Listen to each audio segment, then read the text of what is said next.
How to disassemble the smart modular garden. Step 1. While holding the end panel, pull out front and back panels slightly to release the end panels from the locking tabs.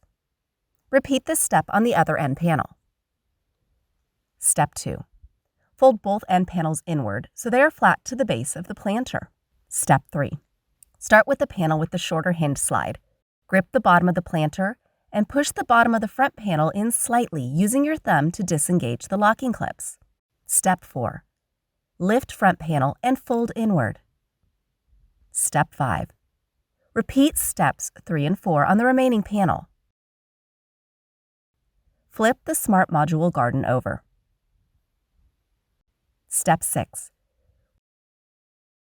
Pull up the folding leg to remove it from its socket. Step 7. Fold leg inward and slide it over slightly to lock it into place.